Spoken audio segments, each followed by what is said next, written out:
Hello semua, selamat datang ke Auto Touch Malaysia.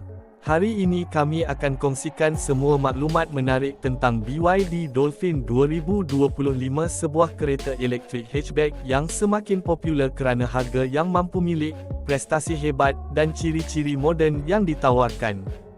BYD Dolphin 2025 menggabungkan reka bentuk bergaya dengan teknologi canggih, menjadikannya pilihan EV yang sangat berbaloi di pasaran.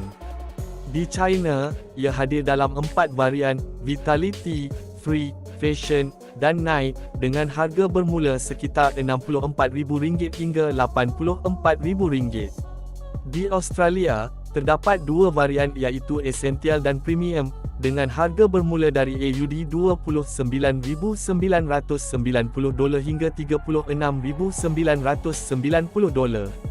Dari segi prestasi, Dolphin menawarkan 2 pilihan bateri, 45 kWh dengan jarak hingga 420 km, dan 60 kWh yang mampu mencecah hingga 520 km mengikut kitaran CLTC. Kuasa enjin pula berbeza mengikut varian, model asas dilengkapi motor 70 kW, manakala varian tertinggi Night dilengkapi motor 150 kW. Pecutan juga mengagumkan, dengan model Essential mencapai 0 hingga 100 km/j dalam 12.3 saat, manakala Premium hanya mengambil masa 7 saat.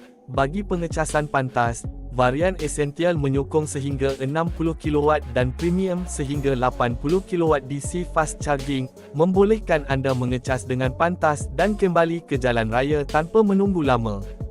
Dari segi saiz, Dolphin berukuran 4.125mm panjang, 1.770mm lebar, dan 1.570mm tinggi, sesuai untuk pemanduan bandar dan mudah diparkir.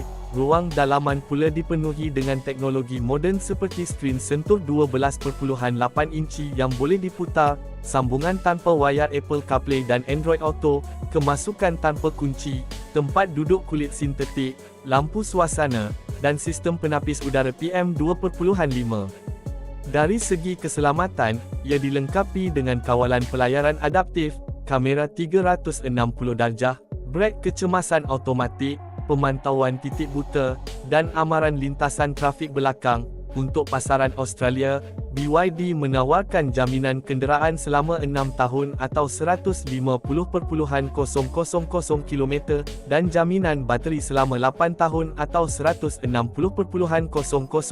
km. Secara keseluruhannya, BYD Dolphin 2025 ialah pilihan EV yang sangat praktikal dan bernilai untuk wang anda.